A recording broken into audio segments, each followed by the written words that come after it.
Bismillahirrahmanirrahim. Assalamualaikum warahmatullahi wabarakatuh. Alhamdulillahi ala ihsanih wa syukru lahu ala taufiqihi wa amtinani. Asyhadu an la ilaha illallah wahdahu la syarika lahu ta'ziman li sya'nih wa asyhadu anna Muhammadan abduhu wa rasuluhu da'ila ridwanih. Allahumma shalli alaihi wa ala alihi wa ashabi wa ikhwani. Para hadirin dan hadirat yang dirahmati oleh Allah Subhanahu wa taala. Pada kesempatan yang bahagia ini kita akan melanjutkan pembahasan tentang kisah sahabat mulia Ibnu Mas'ud radhiyallahu taala anhu. Dan seperti saya sampaikan tadi, insyaallah masih ada satu pertemuan lagi yang kita khusus tentang wasiat-wasiat beliau. Karena wasiat-wasiat beliau sangat indah-indah, saya tidak ingin terlewatkan. Dan itu insyaallah pada pertemuan terakhir, pertemuan pekan depan insyaallah taala, ya. Jadi wasiat-wasiat beliau, nasihat-nasihat beliau yang sangat luar biasa yang keluar dari seorang yang sangat alim Rabbani, yaitu Ibnu Mas'ud radhiyallahu taala anhu. Pada pertemuan lalu telah kita singgung tentang sedikit sejarah Ibnu Mas'ud radhiyallahu anhu. Dan Ibnu Mas'ud radhiyallahu taala anhu, ya, beliau bukan saja mempelajari ilmu dari Nabi sallallahu alaihi wasallam, ya, bahkan beliau melayani Nabi sallallahu alaihi wasallam, berkhidmah kepada Nabi sallallahu alaihi wasallam secara khusus, ya. Sudah pernah kita sebutkan ketika Abu Musa al-Asy'ari melihat Ibnu Mas'ud bersama Nabi, sampai-sampai Abu Musa al-Asy'ari menyangka Ibnu Mas'ud adalah keluarga dari kerabat Nabi, dari keluarga Nabi. Saking dekatnya Ibnu Mas'ud kepada Nabi sallallahu alaihi wasallam, ya. Di antaranya Ibnu Mas'ud membantu Nabi sallallahu alaihi wasallam di rumahnya. Ya, suatu hari Ibnu Mas'ud berkata radhiyallahu anhu, "Ittaja'a Rasulullah sallallahu alaihi wasallam ala hasirin fa athara fi jambihi." Suatu hari Rasulullah SAW sedang berbaring di atas tikar, kemudian tikar tersebut ternyata memberi bekas di lambung beliau. Falamma staiqadha ja'altu amsaha jambahu. Ya, tatkala beliau bangun maka aku pun mengusap lambung beliau yang ada bekas-bekas tikar tadi. Wa qultu, ya Rasulullah, aku berkata, wahai Rasulullah, ala adantana hatta nubisata laka alal hasiri syai'an? Tidakkah kau izinkan kepada kami agar kami meletakkan sesuatu di atas tikar tersebut, maksudnya semacam kasur, sehingga Nabi SAW bisa tidur dengan nyaman, tidak memberi bekas tikar tersebut ke lambung Nabi SAW. Kasih ide Ibnu Mas'ud, tidakkah kau izinkan kami untuk meletakkan kasur di tikar anda, wahai Rasulullah? Maka Rasulullah SAW berkata, mali wali dunia, apa urusanku dengan dunia? Ma ana wa dunya, apa hubunganku dengan dunia? Innama mathali wa mathalu dunya karakibin dhalla tahta syajarah thumma raha fatarakaha. Sungguhnya perumpamaanku dengan perumpamaan dunia seperti seorang yang sedang dalam perjalanan naik kendaraan tunggangan, kemudian mampir di bawah sebuah pohon, istirahat sebentar, kemudian pergi meninggalkan pohon tersebut. Yaitu Nabi SAW tidak begitu perhatian sama dunia dengan kemewahannya. Karena beliau mengatakan, aku seperti pengendara yang cuma mampir. Dunia cuma sempat mampir sebentar, seperti mampir di bawah sebuah pohon. Waktunya melanjutkan perjalanan, tinggal melanjutkan. Dan demikianlah kehidupan kita di dunia ini. Kita hanyalah dunia tempat persinggahan, 60 tahun, 70 tahun. Sebelumnya kita sudah berada dalam alam janin, sekarang kita dalam alam yang kedua, alam persinggahan. Setelah itu kita akan melanjutkan perjalanan panjang di alam barzakh, entah berapa ribu tahun, kemudian di padang mahsyar entah berapa 50.000 tahun, kemudian surga atau neraka, waliyadzubillah. Jadi dalil bahwasanya Ibnu Mas'ud sampai ngurusin tempat tidur Nabi sallallahu alaihi wasallam, tikar Nabi sallallahu alaihi wasallam, ya. Kemudian juga Ibnu Sa'ad meriwayatkan dengan sanadnya, kana Abdullah yasturu Rasulullah sallallahu idza iktasala. Kalau Rasulullah sallallahu mandi, maka Ibnu Mas'ud membuat kain atau semacam tirai untuk melindungi Nabi sallallahu alaihi wasallam, karena dalam safar Rasulullah sallallahu mandi di luar, maka dikasih tirai agar orang tidak lihat. Wa yuqidhu idza nama, dan dia juga membangunkan Nabi sallallahu alaihi wasallam ketika Nabi tidur. Wa yamshi ma'ahu fil ardi wahsyan, dan terkadang mereka cuma berjalan berdua antara dia dengan Nabi sallallahu alaihi wasallam. Demikian juga ketika Rasulullah sallam buang hajat, ya, dalam hadis yang sahih Bukhari dan Tirmidzi, Nasa'i, ya, Ibnu Mas'ud berkata, "Atan Nabi sallallahu alaihi wasallam al-gha'ita." Nabi sallallahu alaihi wasallam buang air besar, fa amarani an atiyahu bi thalathati ahjarin. Ya. Dalam perjalanan dalam safar dan tidak ada air, maka Rasulullah menyuruh mendatangkan 3 batu yang beristijmar, yaitu membersihkan kotoran dengan batu, sebagaimana dibolehkan dalam Islam dengan batu dan lebih baik dengan air. Kalau tidak ada air boleh pakai batu. Fa wajadtu hajarain wal tamastu tsalitsa falam ajidhu. Maka aku dapati 2 batu, aku kasih pada Nabi, Aku mencari batu yang ketiga, aku tidak dapat. Fa akhadtu rawsatan. Aku mendapati kotoran himar yang sudah kering, ya, yang sudah kering bisa digunakan untuk membersihkan kotoran. Fa ataituhu biha, maka aku pun mendatangkan rawsah tersebut, kotoran yang sudah kering tadi sudah membatu kepada Nabi sallallahu alaihi wasallam. Fa akhadha al-hajarain wa alqa rawsah, maka Nabi mengambil 2 batu dan Nabi buang yang kotoran. Nabi berkata, innaha riksun, sungguhnya itu hanyalah najis. Jadi intinya sampai dalam masalah buang hajat pun Ibnu Mas'ud yang menyediakan batu agar Nabi bisa beristijmar. Kemudian juga Ibnu Sa'ad meriwayatkan di tabaqatnya, dia berkata, kana Abdullah yulbisu Rasulullah sallallahu alaihi. Ibnu Mas'ud radhiyallahu anhu memakaikan 2 sandal Nabi sallallahu alaihi wasallam. Tsumma yamshi amamahu bil 'asa, kemudian dia pun jalan di hadapan Nabi pakai tongkat, hatta idza ata majlisahu naza'ana alaihi. Kemudian jika Rasulullah SAW sudah duduk di tempat duduknya, naza'ana alaihi, maka Ibnu Mas'ud melepaskan kedua sendal Nabi sallallahu alaihi wasallam, fa adkhalu ma fi dhira'ihi. Kemudian dia pun masukkan sendal Nabi, kedua sendalnya ke lengan beliau radhiyallahu taala anhu. Ya. Kalau jika Rasulullah SAW ingin berdiri, maka dia pakaikan lagi sendal Nabi sallallahu alaihi wasallam. Ya. Inilah Ibnu Mas'ud radhiyallahu taala anhu. Adapun qiraah Ibnu Mas'ud radhiyallahu anhu sudah kita singgung kemarin, kita ulangi lagi bagaimana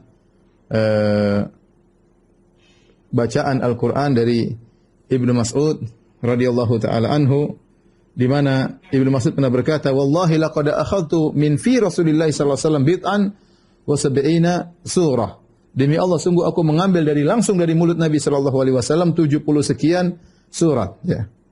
Wallahi laqad alima ashabun Nabi sallallahu alaihi wasallam anni min a'lamihim bi kitabillah. Sungguh para sahabat Nabi tahu, aku termasuk orang yang paling tahu tentang Al-Qur'an. Wa ma ana bi khairihim, dan meskipun aku bukan terbaik di antara mereka, tapi aku yang paling ngerti tentang Al-Qur'an. Ya.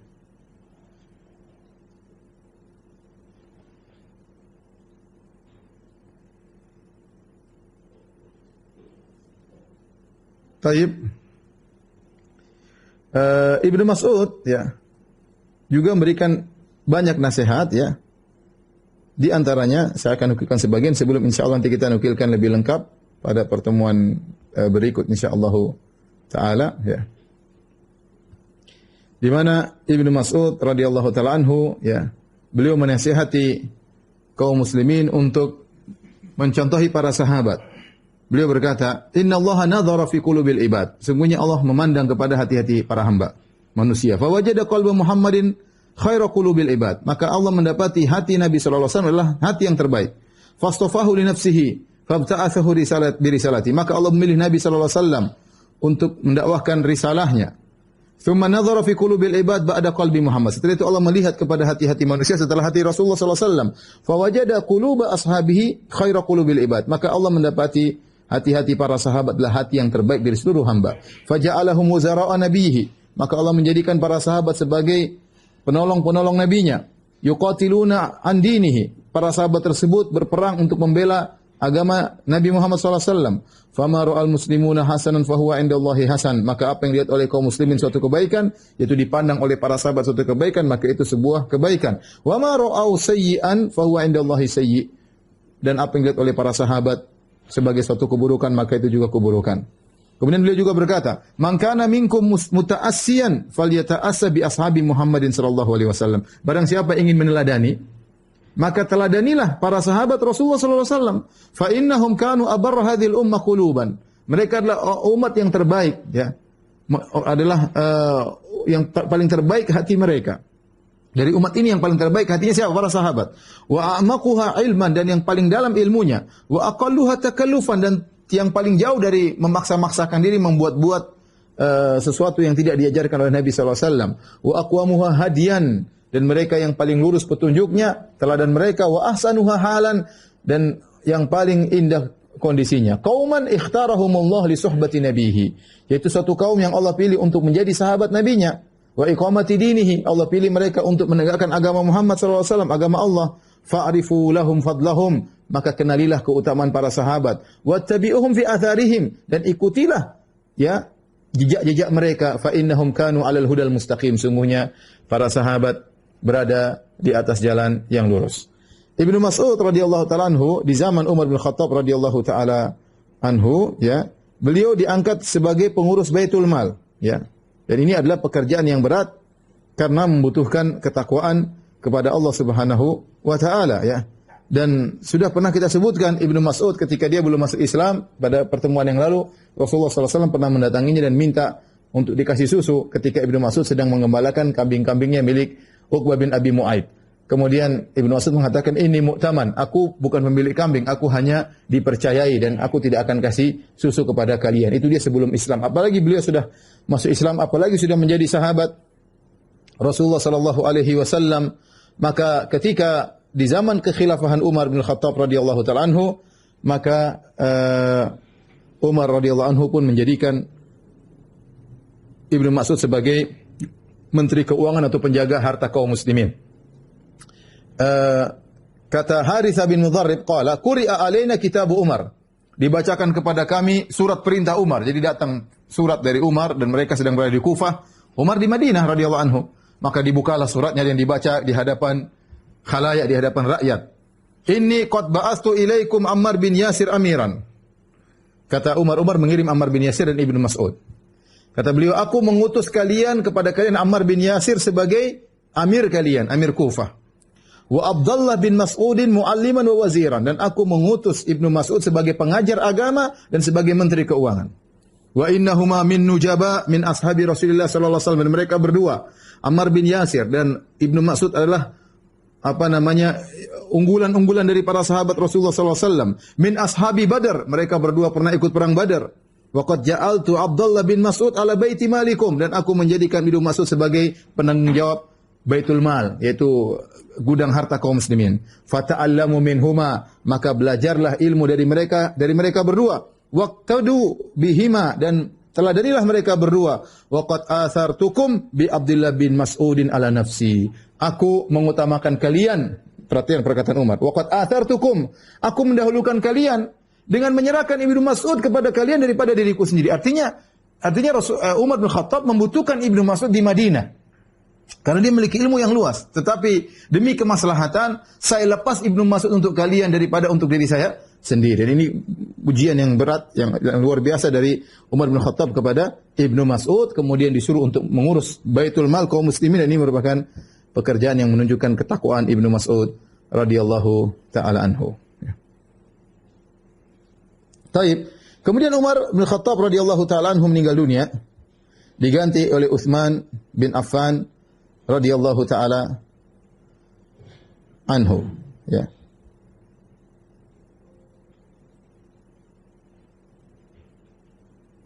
Dan Ibnu Mas'ud kemudian membaiat Utsman bin Affan radhiyallahu taala anhu, ya.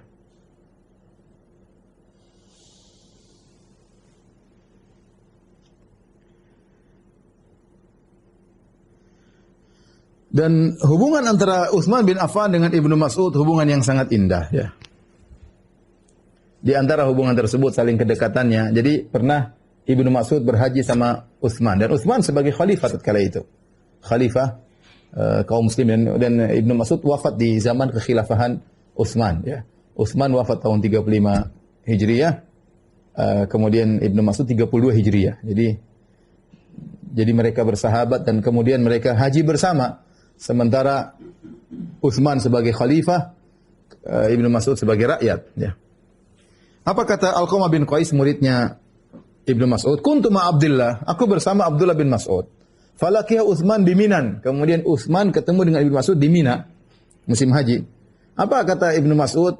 Ya, sebagai sahabat dia ngobrol-ngobrol sama Ibnu Mas'ud. Dia berkata, "Ya Abu Abdurrahman." Kita sebutkan bahwasanya kunyahnya Ibnu Mas'ud adalah Abu Abdurrahman. Dia enggak panggil dia Ibnu Mas'ud, tapi dia menghormati. Semua sahabat tahu siapa Ibnu Mas'ud. Orang hebat. Tadi sampai Umar berkata, "Saya juga butuh kepada Ibnu Mas'ud, tapi saya mendahulukan kalian."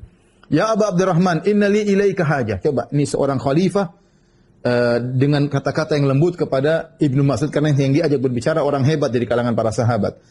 "Inni li ilaika hajah." Saya punya keperluan dengan engkau, wahai Ibnu Mas'ud, ya. Dia tidak mengatakan sini, mari, tidak. Dia dengan kata-kata, saya punya keperluan kepada engkau, wahai Abu Abdurrahman. Fakhalaya, akhirnya mereka berduaan. Fakhala Utsman, ya. Ternyata apa? Utsman mencandai Ibnu Mas'ud dan dia berkata, "Hallaka ya Aba Abdurrahman fi an nuzawwijaka bikran tudzakiruka bima kunta ta'had?" Wahai Ibnu Mas'ud, maukah aku nikahkan engkau dengan seorang wanita, gadis, perawan yang mengingatkan engkau tentang masa lalumu? Kayak gadis-gadis muda biar terasa muda kembali ya. Bayangkan ini teman sejati nawarkan istri bagi Ibnu Mas'ud ya. Tentu ini menunjukkan bagaimana kasih sayang antara Utsman dengan Ibnu Mas'ud. Sampai dia mengatakan ini dia khalifah. Maukah kau saya nikahkan? Dicarikan istri buat Ibnu Mas'ud. Maukah saya nikahkan engkau dengan wanita gadis agar mengingatkan engkau tentang masa lalumu ya, buat engkau segar kembali dan yang lainnya. Falamma ra'a Abdullah an laisa lahu haja ila hadza asyara ilayya. Tatkala Ibnu Mas'ud tidak mau menikah, ya mungkin beliau sudah tua, ya beliau panggil sekitar 60-an waktu itu usia beliau. Ya Alqamah, fantahitu ilaihi, maka dia panggil wahai Alqamah sini. Wa yaqul amala in qultu dzalik laqad qala Rasulullah sallallahu alaihi wasallam. Kalau aku ya mau terima pernikahan tersebut, sungguh Rasulullah SAW pernah bersabda, ya ma'syaras syabab, man istata'a minkum ilba'ah falyatazawwaj. Wahai para pemuda, siapa yang kalian mampu untuk menikah, maka menikahlah. Wa man lam yastati' fa alaihi bis-shaum fa inna lahu wija. Barang siapa yang tidak mampu maka hendaknya dia berpuasa karena itu sebagai benteng baginya. Ya, ini dalil bahwasanya bagaimana kasih sayang antara Ibnu Mas'ud dengan Utsman bin Affan, ya. Kenapa saya sampaikan ini nanti karena di zaman Utsman Ibnu Mas'ud diberhentikan dari Menteri Keuangan. Ya. Sehingga orang-orang Syiah kemudian menulis tulisan-tulisan tentang buruknya Utsman bin Affan, bagaimana dia melengsarkan Ibnu Mas'ud dan yang lainnya. Memang saya sampaikan bahwasanya hubungan mereka baik. Cuma Utsman punya ijtihad tatkala melengsarkan Ibnu Mas'ud dari Menteri Keuangan kemudian diganti dengan yang lain. Tentu ada pandangan yang lain yang dipandang oleh Utsman bin Affan radhiyallahu taala anhu. Dan nanti Ibnu Mas'ud ketika meninggal yang sholatin Utsman. Karena akhirnya Ibnu Mas'ud dipanggil ke Madinah, meninggalkan Kufah, kemudian beliau wafat di Madinah pada tahun 32 Hijriah, yang sholatkan juga Utsman. Tapi lihat bagaimana hubungan Ibnu Mas'ud dengan Utsman dengan hubungan yang baik. Ketika Ibnu Mas'ud haji dengan Utsman, saya ingatkan Utsman khalifah radhiyallahu anhu, Ibnu Mas'ud rakyat ya. Maka ternyata Utsman bin Affan sholat di Mina 4 rakaat. Dan kita tahu bahwasanya sunnahnya sholat 2 rakaat. Ya. Rasulullah SAW sholat 2 rakaat, Abu Bakar sholat 2 rakaat, Umar sholat 2 rakaat di Mina. Utsman sholat 4 rakaat. Fakila dzalika li Abdullah bin Mas'ud. Maka disampaikan kepada Ibnu Mas'ud, ya Ibnu Mas'ud, ya Abu Abdurrahman, khalifah kita sholatnya 4 rakaat. Dan ini perkara besar bagi para sahabat masalah sholat. Fastarja'a. Maka Ibnu Mas'ud mengatakan, inna lillahi wa inna ilaihi raji'un. Kemudian dia berkata, shallaitu ma'a Rasulillah bi Minan rakaatain. Aku salat bersama Rasulullah SAW di Mina 2 rakaat. Wa shallaitu ma Abi Bakr radhiyallahu anhu bi Mina rakaatain. Saya juga waktu berhaji bersama Abu Bakar juga salat 2 rakaat. Wa shallaitu ma Umar radhiyallahu anhu bi Mina rakaatain. Dan saya juga salat bersama Umar ketika Umar haji di Mina juga 2 rakaat. Ya. Falaita hadhi min arba'i rakaatin rakaatani mutaqabbilatan. Ya. Seandainya saya dapatkan dari 4 rakaat, 2 rakaat yang diterima oleh Allah Subhanahu wa taala.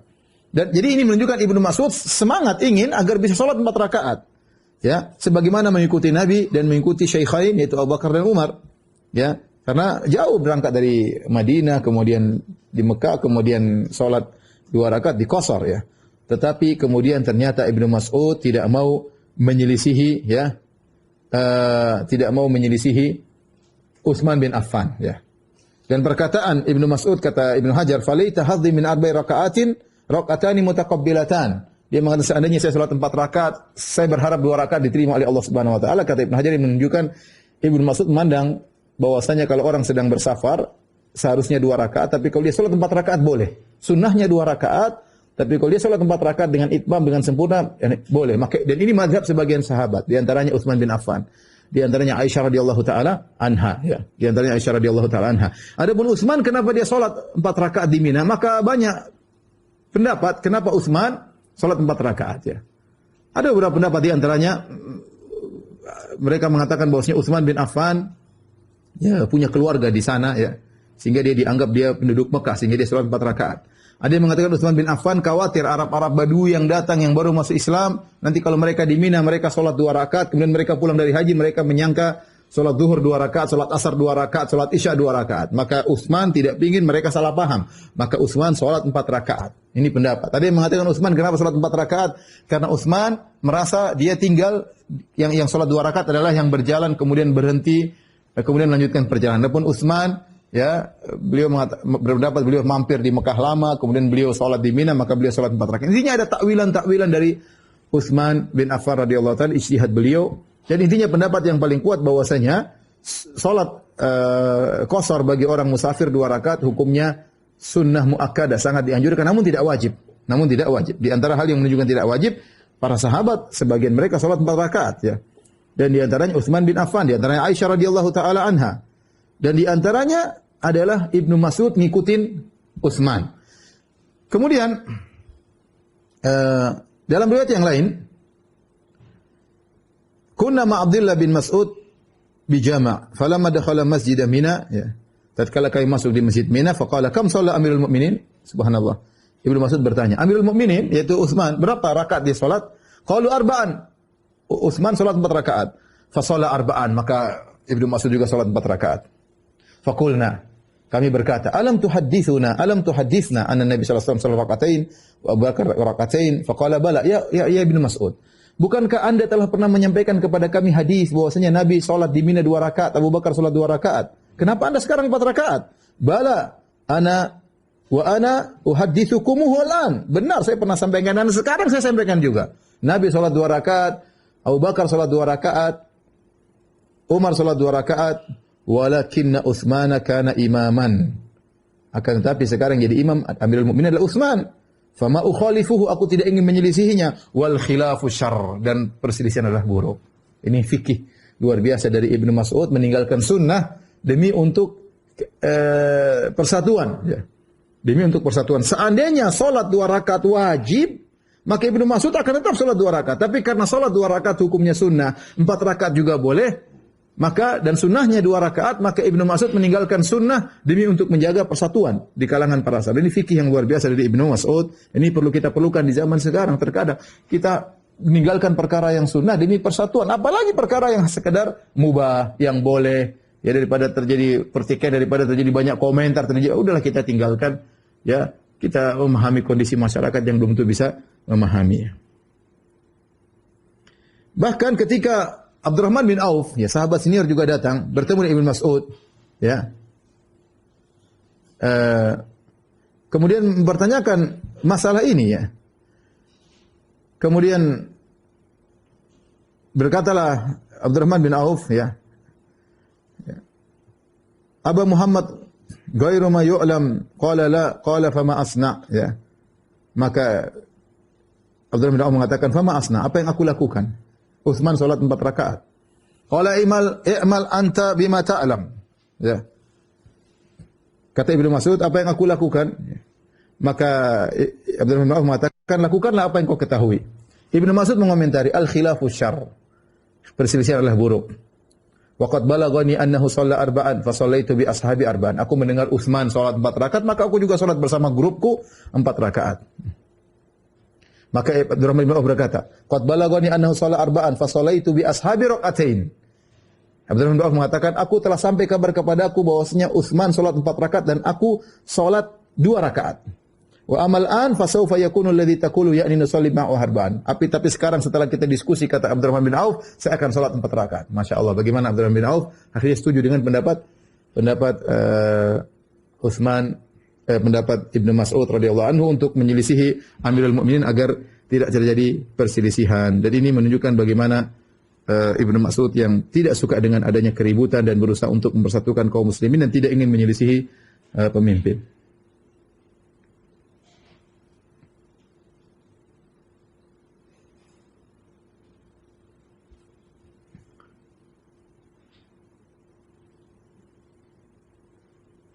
Ibnu Mas'ud radhiyallahu taala anhu, ya, dikenal ya mengikuti Nabi sallallahu alaihi wasallam dalam berbagai macam ibadah Nabi sallallahu alaihi wasallam, ya. Dalam haji beliau mengikuti Nabi sallallahu alaihi wasallam, dalam salat beliau mengikuti Nabi sallallahu alaihi wasallam. Beliau punya ilmu yang banyak dari Nabi sallallahu alaihi wasallam, ya. Kemudian puasa juga beliau banyak berpuasa, apalagi salat beliau sangat banyak salat ya. Kalau kita mau ceritakan satu-satu maka tentu sangat sangat banyak bagaimana Ibnu Mas'ud sangat patuh kepada Nabi sallallahu alaihi wasallam ya. Tapi kita loncat saja ya. Bagaimana perhatian Ibnu Mas'ud terhadap Al-Qur'an?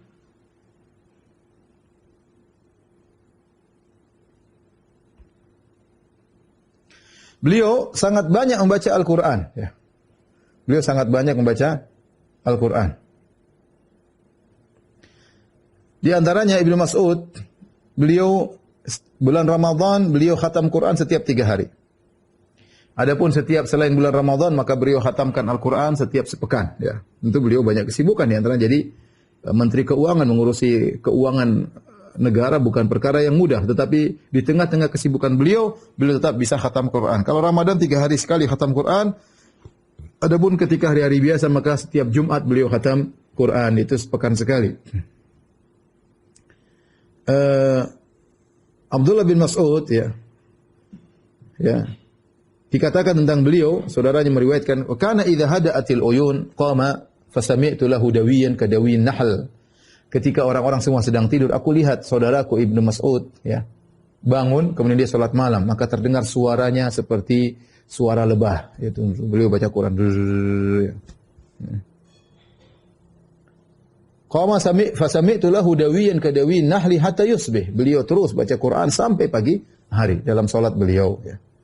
Beliau juga menasihati Ibnu Mas'ud, "Iqra'ul Quran fi sab'a." Hendaknya kalian menghatamkan Quran dalam 7 hari.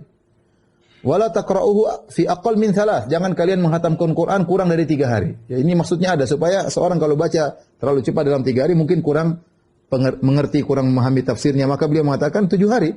Oke, 7 hari waktu yang bisa digunakan untuk baca Al-Quran sambil tadabbur ya. Berarti kalau 30 hari khatam dalam waktu 7 hari ya, berarti 1 hari berapa juz itu? 4 juz lebih dikit, 4 juz lebih dikit ya. Kemudian beliau berkata, "Adimun nazar fil mushaf." Hendaknya kalian memperbanyak melihat ke mushaf ya. Kita sekarang Allah musta'an ya, jarang baca Al-Qur'an, banyakkan lihat HP, banyakkan nonton medsos dan yang lainnya ya. Beliau juga membaca Al-Qur'an dengan penuh perhatian ya. Suatu hari ya, Ibnu Mas'ud membaca Sabbihisma rabbikal a'la. Ya. Kata An Arfaj Ats-Tsaqafi, "Istaqra'tu Ibnu Mas'ud." Aku minta Ibnu Mas'ud untuk baca Al-Qur'an. Maka beliau baca Sabbihisma rabbikal a'la alladzi khalaqa fasawwa dan seterusnya sampai firman Allah, "Bal tu'thirunal hayatad dunya." Akan tapi kalian lebih mendahulukan kehidupan dunia. Wal akhiratu khairu wa abqa. Sementara akhirat lebih baik dan lebih kekal. Maka beliau berhenti dari qiraah, kemudian beliau memandang teman-temannya, kawan-kawannya, balik menghadap kawan-kawannya, kemudian beliau berkata, "Asarna dunya 'alal akhirah." Kita mendahulukan dunia daripada akhirat. Fasakatal qaum, semuanya diam. Dia ulangi lagi, "Asarna dunya." Kita lebih mendahulukan dunia. Li'anna ra'ayna zinataha wa nisa'aha wa ta'amaha wa syarabaha. Karena yang kita lihat adalah perhiasan dunia, wanita-wanita dunia, makanan-makanan dunia, minuman-minuman di dunia. Wa zuwiyat 'anna al-akhirah fakhtarna hadzal 'ajil wa tarakna al-ajil. Dan dipisahkan akhirat dari kita sehingga kita memilih kenikmatan yang disegerakan dan kita meninggalkan perkara nikmat abadi yang ditunda. Apa kata Ibnu Katsir tatkala mengomentari perkataan Ibnu Mas'ud, dia mengatakan kita mendahulukan dunia. Apa kata Ibnu Katsir? "Wa hadza minhu ala wajhi tawadhu." Ini hanyalah tawadhu'nya Ibnu Mas'ud radhiyallahu taala anhu. Ya. Kalau Ibnu Mas'ud adalah salah seorang sahabat senior, pernah ikut perang Badar dan seluruh perang-perang beliau ikuti, dia mengatakan demikian, kita lebih mendahulukan diri daripada akhirat. Terus bagaimana lagi dengan kita-kita yang tersibukkan dengan urusan dunia, tersibukkan dengan urusan makanan, hobinya kuliner, hobinya medsos dan yang lainnya. Tentu kita lebih lalai lagi daripada hari akhiratnya. Taib.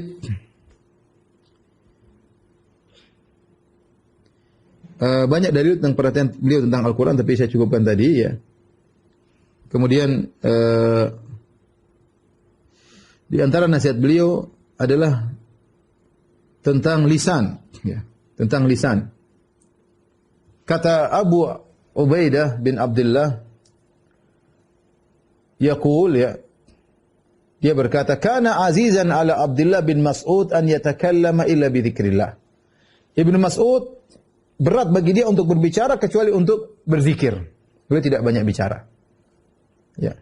Beliau kalau berbicara berzikir kepada Allah Subhanahu wa taala. Itu perkara yang penting-penting saja. Dan beliau menasihati murid-muridnya, orang-orang yang berada di sekitar beliau untuk perhatikan hal tersebut. Beliau berkata, "Aksiru dzikrallah azza wa jalla." Berbanyaklah kalian berzikir kepada Allah. Wala alaik alla tashab ahadan illa man a'anaka ala dzikrillah. Enggak ada masalah bagi kalian kalau kalian tidak punya teman. Enggak ada masalah. Yang penting kalian berteman dengan orang yang mengingatkan kalian untuk mengingat Allah Subhanahu wa taala. Ya, orang sukanya diam, sukanya berzikir. Siapa yang mau berteman dengan dia? Ya, kata Ibnu Mas'ud, enggak ada masalah. Kalian berteman, cari teman yang bisa mengajak kalian kepada ingat kepada Allah, bukan teman yang melalaikan kalian dari mengingat Allah Subhanahu wa taala. Beliau juga berkata, "Walladzi la ilaha ghairuh." Demi zat yang tidak ada sembahan yang berhak disembah selainnya. "Ma'ala dhahril ardi min syai'in ahwaju ila tuli sijnin min lisan."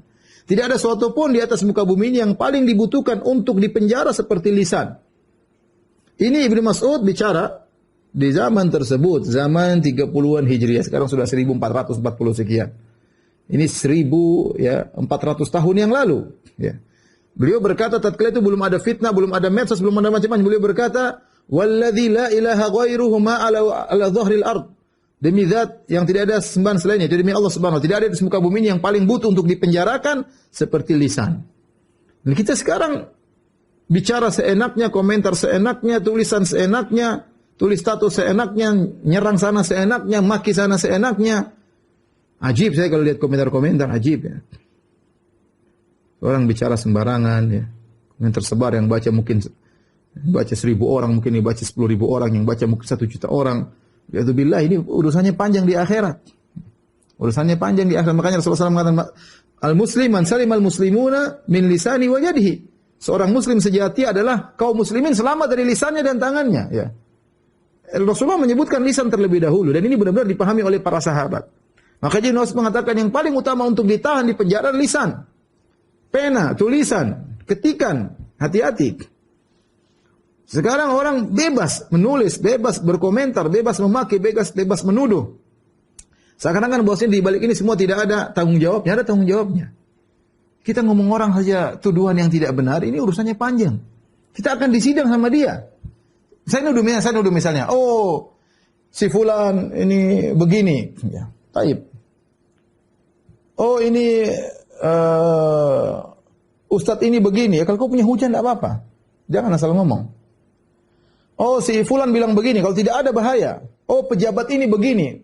Benar nggak ada bukti-bukti secara otentik yang bisa kau yakini kebenarannya untuk mengatakan pejabat ini begini-begini misalnya ya. Intinya hati-hati seorang berbicara. Kalau ada silakan terserah Anda. Yang penting nanti Anda kalau sudah nuduh orang, Anda akan disidang sama dia. Maka seorang hati-hati. Kalau sebisa dia kunci lisannya, ya itu lebih baik. Makanya Abu Bakar pernah memegang lisannya. Dia keluarkan, dia pegang. Dia mengatakan, "Hadzal ladzi awradanil mawarid." Ini yang membuat aku terjerumus pada tempat-tempat yang buruk. Itu Abu Bakar radhiyallahu anhu. Itu di zaman dulu ya ikhwan, belum ada medsos, belum ada macam-macam, belum ada. Sekarang semua kita bisa lihat, kita bisa komentar, kita bisa nulis, dan sarana untuk kebebasan berpikir, kebebasan berpendapat sepuas-puasnya. Semua boleh bicara. Sekarang bukan cuma orang pintar bisa bicara, orang bahlul, orang goblok, orang apa semua bisa bicara. Ya. Semua bicara agama, bicara politik, bicara bebas semuanya, terbuka selebar-lebarnya. Bebas ya. Ya silakan bebas. Yang pencatat tidak pernah berhenti dari mencatat. Ma yalfidhu min qaulin, tidak ada satu perkataan pun yang keluar, satu kata pun keluar kecuali dicatat. Baik.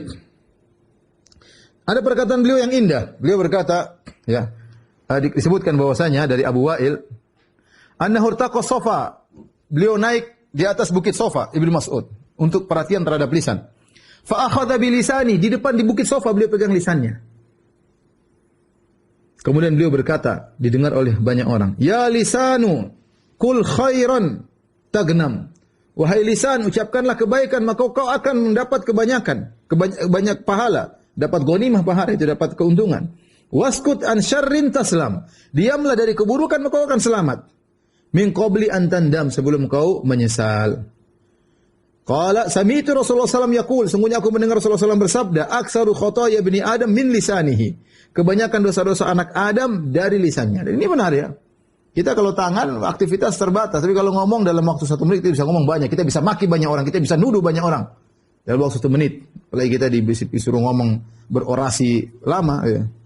Hati-hati seorang tatkala menuduh, memvonis, menganalisa ya, dalam hal sebagainya ya harus butuh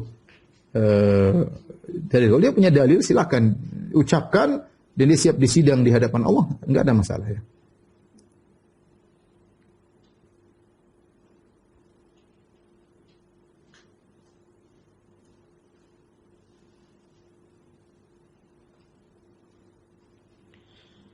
Ibnu Mas'ud radhiyallahu taala anhu juga adalah seorang yang dikenal yang dikenal seorang yang suka bernahi mungkar, ya, yang suka bernahi mungkar. Ya. Di antaranya ya diriwayatkan Ibnu Mas'ud dia masuk menemui istrinya dan ternyata istrinya memakai sesuatu yang dikalungkan. Maka istrinya pakai sesuatu yang dikalungkan, fajadzabahu faqata'ahu. Maka Ibnu Mas'ud pun melepas atau menarik, memutuskan kalung milik istrinya tersebut. Kemudian beliau berkata, laqad asbaha alu Abdillah agniya an yusyriku billahi ma lam yunazzil bihi sultanan. Sungguh keluarga Ibnu Mas'ud tidak butuh dengan yang namanya kesyirikan yang Allah tidak pernah turunkan dalilnya. Kemudian beliau berkata, sami'tu Rasulullah SAW yaqul, aku mendengar Rasulullah SAW bersabda, inna ruqa wat tamaima wat tiwala tasyirkun. Sungguhnya ruqyah, jampi-jampi, pelet adalah syirik. Maka orang bertanya, ya Abu Abdurrahman, hadhihi ruqyah qad arafnaha. Ruqyah kami tahu ya Rasulullah. Ya Ibnu Mas'ud, fama tiwala? Tiwala itu apa? Kata beliau, syai'un tasna'uhu nisa yatahabbabna ila azwajihinna. Itu semacam sihir pelet yang menjadikan suami-suami jatuh cinta kepada istrinya. Ini semua syirik kata Ibnu Mas'ud. Tapi intinya dia bernahi mungkar, dia cabut kalung dari istrinya, ya. Masruk berkata, kuna inda Abdullah bin Mas'ud, kami sedang berada di sisi Abdullah bin Mas'ud, faji'a bi dhara fatanaha rajulun faqala Abdullah udnu faqala inni hurimtu an akulahu. Ya. Maka didatangkan semacam makanan, kemudian seorang laki menjauh, dia tidak mau makan dari situ. Kemudian dia berkata, aku telah mengharamkan diriku untuk makan dari ini. Faqala Abdullah bin Mas'ud udnu fat'am wa kafir an yaminik. Sini makan dan bayar kafarah sumpahmu. Kemudian dia membacakan firman Allah, ya ayyuhalladzina amanu la tuharrimu thayyibati ma ahlallahu lakum. Wahai orang beriman, jangan kalian mengharamkan kebaikan-kebaikan yang Allah halalkan bagi kalian. Demikian juga Ibnu Mas'ud satu hari datang 2 orang, kemudian salah satu mengucapkan salam, yang satu tidak mengucapkan salam. Maka Ibnu Mas'ud bertanya kepada yang tidak mengucapkan salam, "Ma sya'nuk? Ada apa?" Maka teman-temannya berkata, dia telah bersumpah untuk tidak ngomong sama sekali pada hari ini. Faqala Ibnu Mas'ud, kallimin nas wa sallim alaihim. Ayo ngomong, jangan kau diam. Bicara sama orang-orang. Fa inna matilka imra'atun alimat anna ahadan la yusaddiquha annaha hamilat min ghairi zaujin. Liyakuna udhran laha idza su'ilat. Yang tidak ngomong itu cuma Maryam. Dia tidak mau ngomong karena punya anak tanpa ada suami, khawatir orang tidak membenarkan. Adapun kamu laki-laki ngomong aja, ngapain tidak ngomong sama orang-orang? Ngomong sama orang-orang. Demikian juga Ibnu Mas'ud sedang melewati ada seorang tukang berkisah, dia bercerita, yudzakirun nas, beri nasihat kepada orang-orang. Tapi dia nasihatnya membuat orang ketakutan sampai orang-orang seakan-akan susah masuk surga. Maka dia berkata, ya mudzakir lima tuqannitun nas, wahai sang pemberi peringatan. Langsung dia tegur dia. Dia jadi suka bernahi mungkar. Lima tuqannitun nas, kenapa kau bikin orang-orang putus asa? Kemudian dia bacakan firman Allah, qul ya ibadiyalladzina asrafu ala anfusihim la taqnatu min rahmatillah. Ya. Wahai hamba-hambaku yang telah berlebih-lebihan dalam berbuat kemaksiatan, janganlah kalian putus asa dari rahmat Allah Subhanahu wa taala. Ya.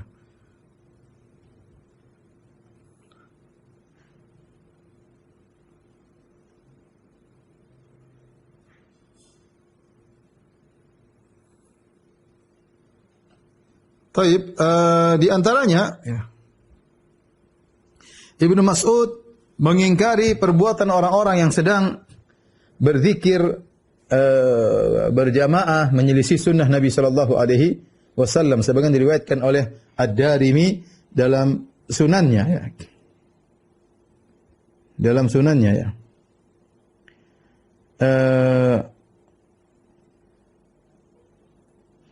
Perawi berkata ya dari Amr bin Yahya, dia berkata sami'tu abi yuhadditsu an abihi. Ya, aku mendengar ayahku meriwayatkan dari ayahku, dia berkata, "Kunna najlisu ala babi Abdullah bin Mas'ud." Kami suatu hari sedang duduk di pintu Ibnu Mas'ud qabla salatil ghadat. Yaitu kami menunggu Ibnu Mas'ud sebelum salat subuh.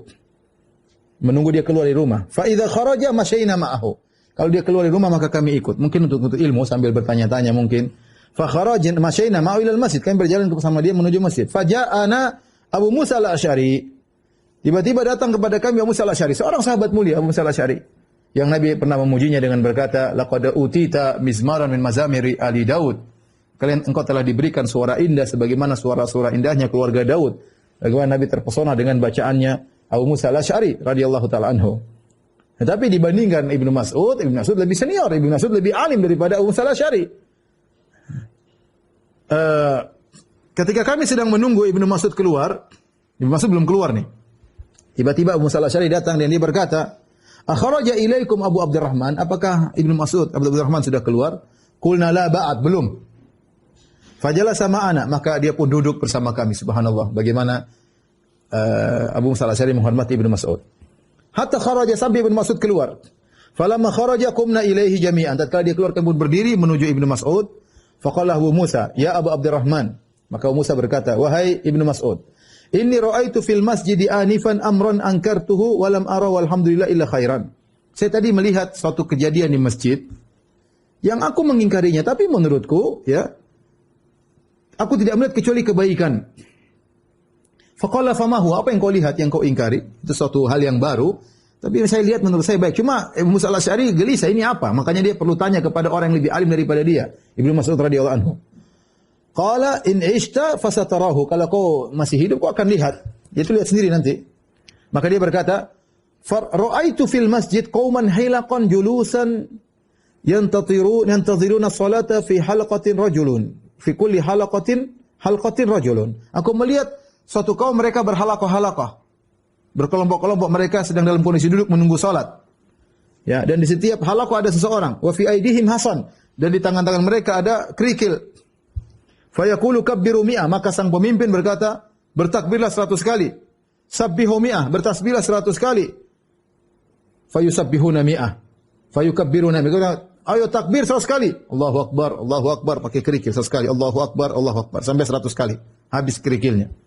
Dia berkata lagi, ya, halilu mi'ah, bertahlilah 100 kali.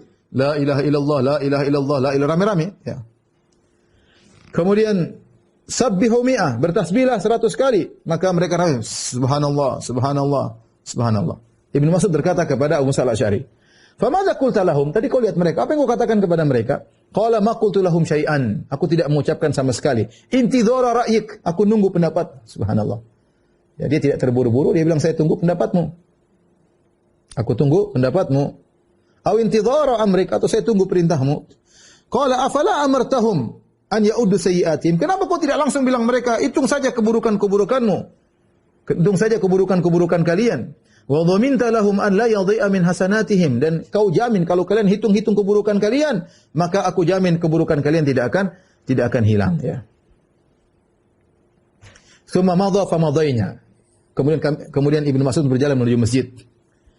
Wa madayna ma'ahu, dan kami pun berjalan menuju masjid bersama Ibnu Mas'ud. Hatta ata halaqatan min tilkal hilaq. Sampai akhirnya Ibnu Mas'ud datang kepada suatu kelompok di antara halaqah-halaqah tersebut. Fawaqafa alaihim. Kemudian beliau pun berdiri di hadapan mereka. Mereka sedang berzikir, diberhentikan oleh Ibnu Mas'ud. Ya.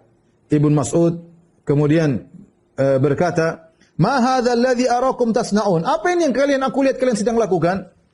Qalu ya Abu Abdurrahman Hasan, na'uddu bihi takbir wa tahlil wa tasbih. Ini kerikil-kerikil kami buat hitung-hitung zikir ya untuk tasbih, takbir, tahlil. Maka Ibnu Mas'ud berkata, "Uddu sayyi'atikum." Hitung saja keburukan kalian. Ngapain kalian zikir? Hitung aja keburukan dosa-dosa kalian. Fa ana dhaminun an la yadhi'a min hasanatikum syai'. Aku jamin tidak ada sedikit pun dari dosa kalian yang akan sirna, akan hilang. Waihakum ya ummata Muhammad. Kemudian dia mengatakan, sungguh menyedihkan kalian wahai umat Muhammad. Ma asra'a halakatakum. Betapa cepat kebinasaan kalian. Haulai ashabu nabiyikum sallallahu alaihi wasallam mutawafirun. Ini sahabat Nabi masih banyak. Kenapa berani melakukan perbuatan yang tidak dicontohkan oleh Nabi? Ini sahabat, kenapa begitu cepat sekali kalian binasa? Ini haulai ashabu Rasulullah sallallahu alaihi wasallam mutawafirun wa hadhihi thiyabuhu lam tubla. Ini baju Nabi belum musang, masih ada, belum rusak, belum sirna. Aniyatuhu lam tuksar, dan ini bejana-bejana Nabi juga masih belum hancur. Artinya baru saja Nabi meninggal, sahabat masih banyak. Ya, walladzi nafsi biyadihi. Perhatikan Ibnu Mus'ad bagaimana dia kencang mengingkari bid'ah yang mereka lakukan. Innakum la ala millatin hiya ahda min millati Muhammadin sallallahu alaihi wasallam au muftatihu babi dhalalah. Sungguhnya kalian sedang berada di atas agama yang lebih baik daripada agamanya Rasulullah sallallahu alaihi wasallam, atau sungguhnya kalian sedang membuka pintu-pintu kesesatan, ya. Dan ini logika yang sederhana, ya. Ini logika sederhana dari Ibnu Mas'ud. Rasulullah kan sering bersabda dalam hadisnya, ya, wa khairul huda huda Muhammad. Sebaik-baik petunjuk Muhammad. Sekarang Muhammad sallallahu alaihi wasallam tidak pernah berzikir dengan cara demikian. Bikin kelompok, satu pemimpin, ayo tasbih 100 kali. Subhanallah, subhanallah, subhanallah rame-rame.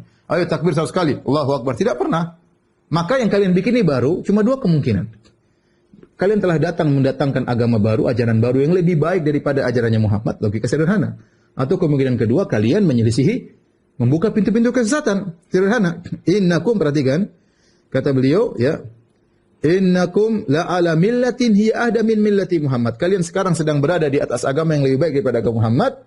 Au muftatihu babi dhalal, atau kalian buka pintu-pintu kesesatan. Qalu wallahi ya Abu Abdurrahman. Kata mereka, demi Allah ya Abu Abdurrahman, ma aradna ilal khair. Kami tidak berkehendak kecuali kebaikan. Kami ini niatnya baik, kata mereka. Kata Ibnu Mas'ud, wa kam min muridin lil khairi lan yusibahu. Betapa banyak orang ingin kebaikan tidak meraihnya. Inna Rasulullah sallallahu alaihi wasallam haddatsana, sungguhnya Rasulullah sallallahu mengabarkan kepada kami, anna qauman yaqra'una al-Qur'an la yajawizu taraqiyahum. Ada suatu kaum yang mereka baca Al-Qur'an, itu orang Khawarij. Mereka baca Al-Qur'an, namun Al-Qur'an tersebut tidak melewati kerongkongan mereka, cuma di mulut. Tidak masuk dalam hati, tidak ditadaburi. Padahal orang Khawarij orang-orang Arab, mereka ngerti bahasa Arab. Mereka ngerti baca Quran tapi tidak ditadaburi, tidak masuk ke dalam hati mereka, cuma tidak bisa melewati kerongkongan mereka. Wa imallah ma adri la alla aktsarahum minkum. Aku tidak tahu, bisa jadi kalian adalah kebanyakan dari mereka. Summa tawalla anhum. Kemudian Ibnu Mas'ud meninggalkan mereka. Faqala Amr bin Salamah, ra'ayna 'ammata ulaikal hilaq yuta'inunana yaumal Nahrawan ma'al Khawarij. Aku melihat kebanyakan mereka tadi ternyata ikut serta dengan orang-orang Khawarij dalam peristiwa Nahrawan tatkala orang Khawarij berperang dengan kaum muslimin. Artinya Ibnu Mas'ud mengingkari bahwasanya bahaya kalau kalian ini beribadah dengan kebodohan. Betapa banyak orang beribadah dengan kebodohan akhirnya melakukan kesilapan-kesilapan yang berbahaya, ya.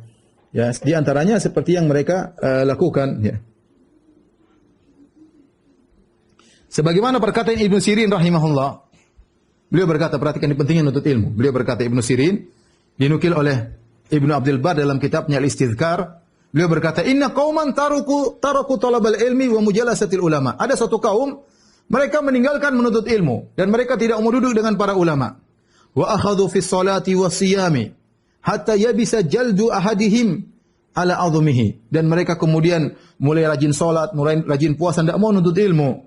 Sampai-sampai begitu semangat salat, begitu semangat puasa, sampai-sampai kulit mereka nempel pada tulangnya saking kurusnya. Tsumma khalafu sunnah fahalaku. Kemudian mereka menyelisih sunnah dan mereka binasa. Wa safaku dima'al muslimin, dan mereka menumpahkan darah kaum muslimin. Fa walladzi la ilaha ghairuh, demi zat yang tidak ada sembahan yang berhak disembah kecuali Allah. Ma amila ahadun amalan ala jahlin illa kana yufsidu aktsara mimma yuslih.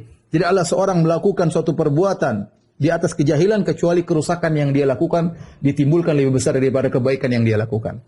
Maksud saya bahaya kalau seorang sengaja semangat beribadah kemudian tidak menuntut ilmu, nanti dia bisa salah paham dan mudah terbawa, mudah mengkafirkan kaum muslimin, mudah menumpahkan darah, menggampangkan darah, orang darah tertumpah dianggap sepele. Begini terjadi pada sebagian kaum muslimin. Mau terjadi ini, mau terjadi keributan sana mati, ya sudah. Mati syahid semuanya, mati syahid semuanya. Yang diperangi orang Islam sendiri yang sama-sama bertakbir Allahu Akbar. Subhanallah. Mudah mengkafirkan, mudah yang lain. Kenapa? Gara-gara tidak menuntut ilmu. Jadi ini bagaimana Ibnu Mas'ud radhiyallahu ta'ala anhu begitu semangat untuk bernahi mungkar. Tapi pada pertemuan kali ini kita sebutkan yang terakhir tentang bagaimana rasa takutnya Ibnu Mas'ud radhiyallahu ta'ala anhu. Ya. Ibnu Mas'ud adalah orang meskipun terkumpul kepada dia berbagai macam kebaikan sudah kita singgung pada pertemuan pertama. Al-Quran hebat, ahli tafsirnya para sahabat. Ya, saya beliau berkata, kalau aku tahu ada orang lebih tahu tentang aku tentang Al-Quran, aku akan datangi dia. Ya. Aku ini yang paling tahu tentang Al-Quran, bukan sombong. Ibnu Mas'ud menyampaikan bahwasanya apa yang terjadi sekarang dia yang lebih pakar Al-Quran dua, Ibnu Mas'ud sama Ibnu Abbas. Tapi Ibnu Mas'ud duluan meninggal. Ibnu Abbas diberi umur yang panjang sehingga dia banyak mengajar tafsir dan yang lainnya. Tapi di antara yang hebat Ibnu Mas'ud, ya. Ibnu Mas'ud ya. Baik. Kemudian beliau ikut seluruh perang-perang. Beliau adalah orang dekatnya Nabi sallallahu alaihi wasallam yang langsung melayani Nabi sampai mengetahui perkara-perkara khususnya Nabi sallallahu alaihi wasallam. Dipuji oleh para sahabat, dipuji oleh Nabi. Nabi mengatakan man arada an yaqra al-Qur'an ghaddan tariyan kama unzil falyaqra kama qara Ibnu Ummi Abdin. Barang siapa ingin baca Quran segar seperti baru turun, bacalah seperti bacaan Ibnu Mas'ud. Pujian bukan Nabi yang pernah mengatakan, "Ya Ibnu Mas'ud, bacakanlah Al-Qur'an kepadaku." Ibnu Mas'ud bacakan surat An-Nisa, ya. Kemudian Nabi SAW menangis. Jadi Ibnu Mas'ud bukan orang sembarang, dipercaya oleh Umar untuk menjadi menteri keuangan, mengatur keuangan kaum muslimin. Luar biasa. Tapi apakah beliau ujub? Apakah beliau pede sombong? Enggak. Apa kata beliau? La an akuna a'lam anna Allah yaqbalu minni amalan ahabbu ilayya min an yakuna li mil'ul ardi dhahaban. Kalau saya tahu Allah menerima satu saja amalanku, lebih aku sukai daripada saya punya emas sebanyak dunia ini. Dia tidak pede. Dia mengatakan kalau saya tahu satu amalan saya diterima, saya sungguh bahagia. Lebih saya sukai daripada saya punya emas satu dunia ini. Ketika satu Masruk bercerita, Masruk ini muridnya, dia bercerita, qala rajulun inda Abdullah, ada seorang berbicara di hadapan Ibnu Mas'ud. Dia berkata, "Ma uhibbu an akuna min ashabil yamin. Akun minal muqarrabin ahabbu ilayya." Jadi kan dalam Al-Qur'an disebutkan penghuni surga ada dua. Al-muqarrabin yang paling tinggi, kemudian ashabul yamin. Dua penghuni surga, tapi al-muqarrabin lebih tinggi. Ashabul yamin masih di bawah. Maka ada seorang bicara, semangat, "Aduh, saya kurang suka kalau jadi ashabul yamin. Saya mau jadi al-muqarrabin, surga yang paling tinggi." Kita semua begitu. Ya. Dia ngomong di depan Ibnu Mas'ud. Ibnu Mas'ud yang sangat soleh, sangat bertakwa. Yang langsung ngambil Al-Quran 70 surat lebih dari mulut Nabi SAW. Maka dia berkata, dia komentar terhadap orang ini, "Lakin hahuna rajulun wadda law annahu idza mata lam yub'ats." Tapi di antara kalian ada seorang laki-laki yang berharap kalau dia meninggal tidak dibangkitkan lagi. Maksudnya saking takutnya. Tidak pede untuk bertemu Allah Subhanahu wa taala. Tidak bangga, tidak ujub, jauh dari ujub sama sekali. Ini keluar dari mulut Ibnu Mas'ud. Kalau kau masih tidak pingin jadi ashabul yamin, ingin yang muqarrabin, jangan, saya saja tidak pingin. Kalau mati tidak pingin dibangkitkan. Takut. Ya. Sama seperti Umar bin Khattab ketika akan meninggal, waktu dipuji-puji, engkau bersama Nabi, engkau begini, engkau begini, kata dia kafafan. Cukup, yang penting saya selamat. Umar. Padahal Nabi sudah bilang engkau masuk surga. Ya. Nabi pernah ketemu dengan seorang wanita cantik di surga, kata Nabi, ternyata ini ternyata ini istananya Umar bin Khattab radhiyallahu taala anhu. Nabi sudah kesebutkan kepada Umar, engkau masuk surga, aku melihat istanamu di surga wahai Umar. Tapi Umar tetap tidak sombong, tidak pede. Demikian juga sahabat yang seperti Ibnu Mas'ud radhiyallahu taala anhu, ya. Ibnu Mas'ud juga pernah berkata, subhanallah, dia berkata dari Ibrahim At-Taimi, dia berkata, qala Abdullah, berkata Ibnu Mas'ud, "Lau ta'lamuna dzunubi ma wa ti'aqibi itsnan." Kalau kalian tahu dosa-dosaku, tidak ada dua orang ikut ekor aku di belakang. Enggak ada yang menunggu-nunggu aku di belakangku, dua orang enggak ada. Wala hataitumut turaba ala ra'si. Kalau kalian tahu dosa-dosaku, kalian akan menaburkan tanah ke atas kepalaku. Lawadittu annallaha ghafara li dzamban min dzunubi. Dan aku berharap Allah mengampuni dosa dari dosa-dosaku. Wa inni du'itu Abdullah bin Rawthah, dan aku dipanggil Abdullah bin Rawthah. Rawthah itu kotoran ya. Artinya Ibnu Mas'ud jauh dari namanya ujub, jauh dari namanya angkuh, jauh dari merasa tinggi ya. Padahal semua nilai agama ada pada dirinya. Mau bicara Quran luar biasa. Mau bicara ibadah jangan tanya. Bicara kedekatan kepada Nabi jangan tanya. Amanah jangan tanya. Semua lengkap di Ibnu Mas'ud. zuhud, jangan tanya semuanya. Tapi dia bilang kalau sampai dia tegur orang, kenapa orang banyak ikut dia? Dia tegur, kalau kalian tahu dosa-dosa kalian tidak akan ada orang dua ngekorin saya. Ya. Ini Mas'ud radhiyallahu taala anhu. Baik, inilah para pemirsa yang dirahmati Allah Subhanahu wa taala. Insyaallah pada pertemuan ketiga kita akan khusus membahas tentang nasihat-nasihat Ibnu Mas'ud karena nasihatnya sangat indah ya. Sayang kalau kita lewatkan. Demikian saja apa yang bisa saya sampaikan pada kesempatan malam ini. Kalau ada yang bertanya, saya persilakan. Wallahu taala alam bisawab. Baik Ustaz, alhamdulillah jazakallahu khairan atas materinya. Selanjutnya sudah ada banyak pertanyaan yang masuk. Akan kami berikan pertanyaan kesempatan untuk bertanya langsung. Yang pertama kepada Al-Ah Abu Fatih dari Kayu Ringin. Silakan Abu Fatih Kayu Ringin. Silakan bertanya langsung pada Ustaz. Assalamualaikum Ustaz. Waalaikumsalam warahmatullahi wabarakatuh. Barakallahu fiik. Wafiq. Bagaimana Rasulullah SAW bisa mengetahui loyalnya seorang sahabat atau malah dia munafik gitu. Jadi bagaimana cara Rasulullah mengetahui loyalnya sahabat? Rasulullah SAW sebagian orang munafik dikasih tahu oleh Allah, sebagian tidak tahu. Rasulullah tidak tahu isi hati manusia. Kata Nabi SAW, inni lam umar bitanqibi qulubin nas. Aku tidak diperintahkan untuk mengorek-orek isi hati manusia. Ya. Makanya ketika orang-orang tidak ikut perang Tabuk, orang-orang munafik tidak ikut dan mereka minta uzur. Dan Nabi biarin aja. Sampai ke Bin Malik ketika dia tidak ikut perang Tabuk, dia bilang kalau saya mau ngomong sama Nabi, saya bisa. Tapi saya bohong. Artinya Nabi tidak, sahabat pun tahu Nabi tidak tahu isi hati manusia kecuali Allah kasih tahu. Ya. Makanya Allah mengatakan maradu ala nifaq, ada orang munafik di wa min ahlil madinati, ada di antara penduduk kota Madinah ada yang maradu ala nifaq. Apa tenggelam dalam kemunafikan kata Nabi, kata Allah Subhanahu wa taala, la ta'lamuhum, engkau tidak mengetahui mereka tapi Allah tahu mereka. Jadi orang munafik pun ada dua, ada yang Nabi tahu dan ada yang Nabi tidak tahu. Jadi orang munafik yang Nabi tahu dari siapa? Allah yang kasih tahu. Allah kasih tahu orang munafik. Tentu kalau ciri-cirinya kelihatan. Tetapi Nabi tidak bisa memastikan dia munafik atau tidak kecuali Allah kasih tahu karena Nabi tidak tahu isi hati manusia ya. Oleh karena ketika Usama bin Zaid ya radhiyallahu taala anhu ketika membunuh orang yang mengucapkan la ilaha illallah ya, maka Nabi SAW marah ya. Nabi kemudian berkata, "Kenapa kau membunuh dia? Ba'da an qala la ilaha illallah," dia mengucapkan la ilaha illallah. Kata Usama bin Zaid, dia mengucapkan tersebut ittiqa'a nafsihi, dia mengucapkan hal tersebut untuk menyelamatkan dirinya.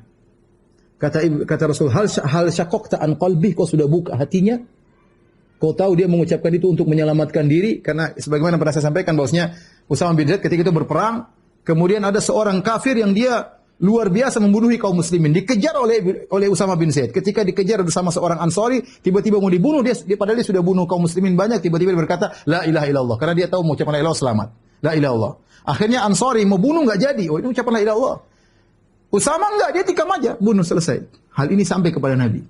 Nabi marah, dia berkata, "Aqataltahu ba'da an qala la ilaha illallah?" Apa kau membunuh dia setelah dia mengucapkan la ilaha illallah? Kata Usama, "Ya Rasul, dia mengucapkan untuk menyelamatkan diri." Kata Nabi, "Hal syaqaqta an qalbi?" Kau sudah buka isi dadanya? Inni lam umar bitanqibi qulubin nas. Aku tidak diperintahkan untuk ngotak-ngatik isi hati manusia. Makanya dia mengatakan, bisa jadi dua orang datang kepadaku. Yang satu alhana bihujjati, yang satu lebih pandai ngomong daripada yang lainnya. Maka aku memutuskan perkara yang memenangkan dia. Nabi mengakui, bisa jadi kalian buang depan saya. Ya. Oleh karenanya, orang-orang munafik yang sebagian Nabi tidak tahu, sebagian Allah kasih tahu. Tapi kalau secara ciri-ciri, para sahabat bisa mengira-ngira. Tapi untuk memastikan butuh wahyu dari Allah Subhanahu wa taala. Ya. Dalam surat At-Taubah ya, bisa dilihat ayat 101. Kata Allah Subhanahu wa taala, "Wa mimman haulakum minal a'rabi munafiqun wa min ahlil Madinah." Di antara orang-orang sekitar kalian dari Arab Badui ada orang-orang munafik. Wa min ahlil Madinah, dan di antara penduduk Madinah maradu 'alan nifaq. Ada orang-orang yang tenggelam dalam kemunafikan ya. kata Allah Subhanahu wa taala yang keterlaluan dalam kemunafikan, la ta'lamuhum, engkau tidak mengetahui mereka, nahnu na'lamuhum, kami tahu tentang mereka. Ini dalil bahwasanya Nabi tidak tahu seluruh orang munafik. Kata Allah, la ta'lamuhum, engkau tidak mengetahui mereka. Tapi ciri-ciri ada ya. Kecuali kalau dia sudah menampakkan kemunafikannya, maka para ulama menghukumnya dengan zindiq. Muncul belakangan orang-orang yang dia munafik dalam dirinya, tapi kemudian dia mencaci maki Al-Quran, dia mencaci syariat, dia zindiq ini. Kemunafikan yang disembunyikan sudah dia nampakkan. Nah, saat itu kita boleh berhukum. Kenapa? Sudah bukan lagi perkara batin, sudah perkara zahir, dia sudah nampakkan. Seperti sebagian orang-orang liberal yang mengatakan sudah maki-maki syariat, kemudian udahlah ngapain menghalalkan homoseksual. Ini kan urusan esek-esek, ngapain Allah ikut campur urusan esek-esek seperti ini contohnya. Atau mereka mengatakan misalnya seperti perkataan sebagian mereka, Al-Quran ini kan sudah expired, ini cuma cocok di zaman Muhammad SAW, orang Arab Badui 15 tahun yang lalu. Jangan bilang lagi manhaj salaf. Bagaimana membawa perkara yang Badui ke zaman modern? Gak cocok lagi. Sekarang kita berisyad bikin hukum baru. Ini munafik. Bukan munafik tersembunyi lagi, zindik yang dia nampakkan. Ya. Contoh, saya sudah tidak perlu lagi beribadah, saya sudah mencapai tingkatan hakikat, tidak perlu lagi syariat Muhammad. Ya, itu hanya bagi tingkatan syariat. Ini zindik kata para ulama. Zindik. Itu zindik sama dengan munafik, cuma dia menampakkan. Jadi kita tidak lagi berhukum kepada batin tapi zahirnya. Tapi kalau dia sembunyikan, kemudian dia KTP-nya masih Islam, ya tidak bisa kita pastikan dia munafik atau tidak. Karena itu perkara hati, tidak ada isi hati kecuali Allah Subhanahu wa taala. Tapi apa lagi yang bertanya? Ada Ustaz, masih banyak yang akan bertanya langsung. Selanjutnya kami berikan kesempatan untuk bertanya langsung. Ukti Dini Nurun Nazifah dari Makassar. Dini Nurul dari Makassar, silahkan. Masih ada? Iya, terima kasih Ustaz.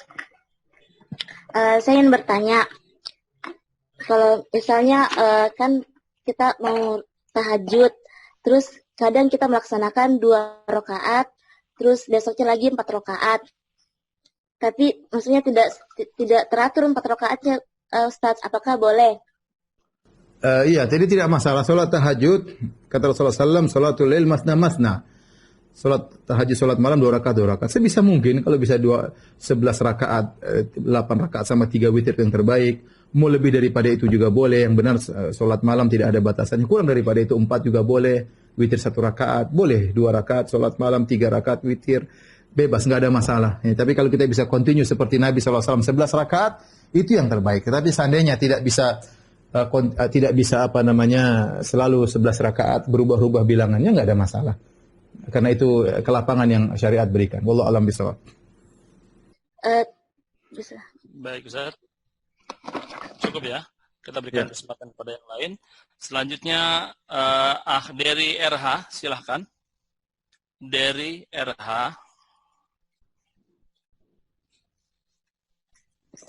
Assalamualaikum Pak Ustadz. Waalaikumsalam warahmatullahi wabarakatuh. Saya mau tanya, kalau kita suka minta tolong sama orang dan berharap mendapatkan pertolongan, apakah itu termasuk syirik? Dan amalan apa yang harus kita lakukan agar kita terhindar dari syirik? Terima kasih. Sebisa mungkin seorang tidak menolong kepada orang lain. Ya, di antara baiat yang diambil oleh para sahabat lah, Allah yas'aluna nasa syai'an, tidak meminta kepada manusia sedikit pun. Kenapa? Karena kalau kita sering minta tolong sama orang, mau tidak mau harga diri kita jatuh. Dan kita ada berhutang budi. Sebagaimana perkataan seorang penyair, ahsin ilan nasi tasta'bid kulubahumu, fatala masta'badal insanal ihsanu. Berbuat baiklah kepada orang lain, niscaya kau akan memperbudak hatinya. Betapa banyak seorang terbudakkan hatinya gara-gara kebaikan yang kita lakukan. Ya. Kalau kita selalu minta tolong, kemudian kita punya hutang budi, ya. Kalau kita baik, kita punya hutang budi. Kalau kita nggak baik, kita raih gedek, buka tembok, nggak punya malu. Tapi kalau kita punya malu, kita pasti punya hutang budi dan kita ada rasa ketundukan kepadanya. Dan ini mengurangi nilai tauhid. Kita tidak katakan syirik, tidak syirik, tapi mengurangi kesempurnaan tauhid. Maka sebisa mungkin seorang tidak meminta. Itu adalah baiatnya para sahabat. Sampai tatkala ada salah seorang dari mereka cemetinya jatuh, dia tidak nyuruh orang ngambilin, dia turun, dia ambil sendiri. Ya, beda lainnya kalau kita punya pegawai yang kita gaji, karena kita tidak merasa hutang budi, atau kita nyuruh anak, kita nyuruh istri, nggak ada masalah. Tapi kalau teman, ya kita jangan suruh-suruh, apalagi minta tolong. Tetapi kalau kita dalam kondisi darurat, dalam kondisi namanya konsekuensi dari pertemanan adalah saling tolong menolong. Ya. Tapi bukan itu kebiasaan kita. Sekali ada keperluan, sesekali nggak ada masalah. Ya, para sahabat juga dahulu mereka saling tolong menolong. Allah berfirman, wa ta'awunu 'alal birri wa taqwa. Saling tolong menolong dalam kebaikan dan ketakwaan. Tetapi sebisa mungkin seorang tidak minta tolong, ya kecuali memang dalam kondisi darurat atau memang benar-benar perlu, dan itu bukan kebiasaannya, karena itu mengurangi ketundukan dia kepada Tuhan dan membuat dia ketergantungan kepada makhluk, dan itu tidak baik. Wallahu a'lam bishawab. Iya. Oke, selanjutnya kami berikan kesempatan kepada Hildan Arianto untuk bertanya langsung kepada Ustadz. Hildan Arianto, silakan.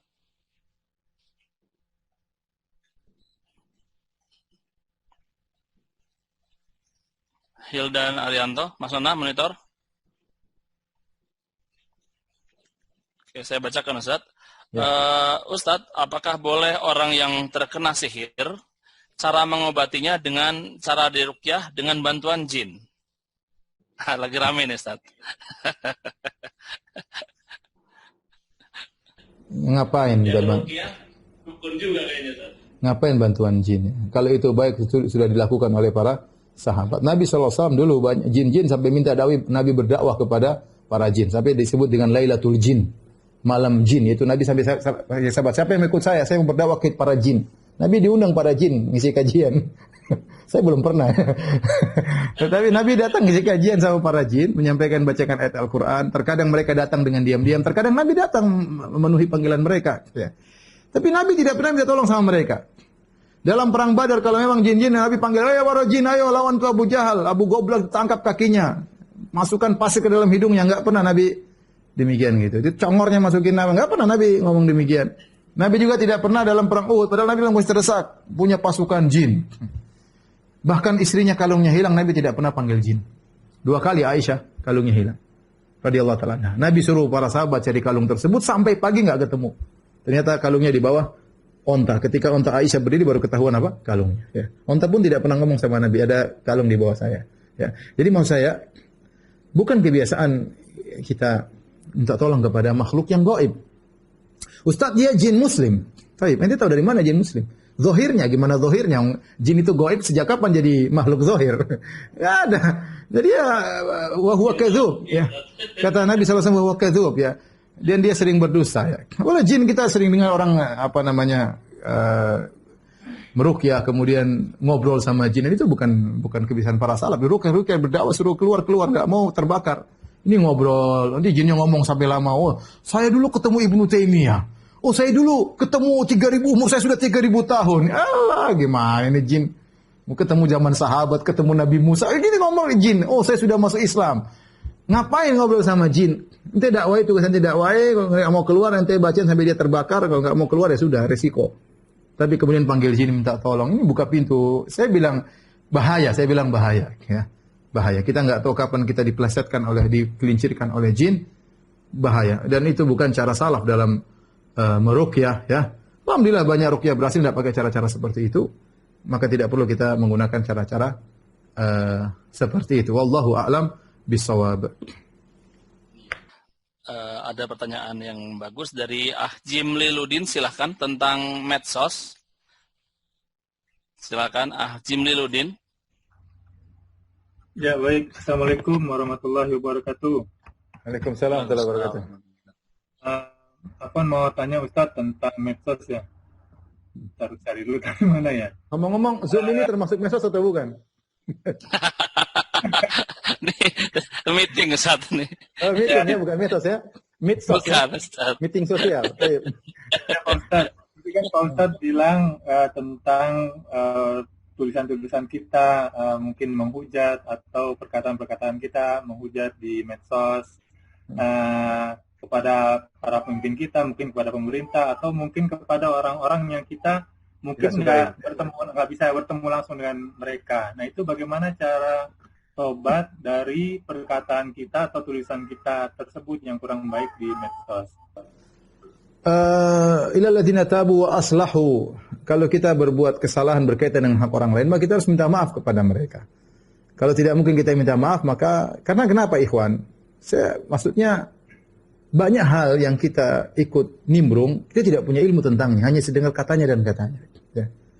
Banyak hal yang saya tahu, yang saya lihat di berita tidak benar, yang saya tahu tidak benar sesuai dengan apa yang saya lihat langsung, ya.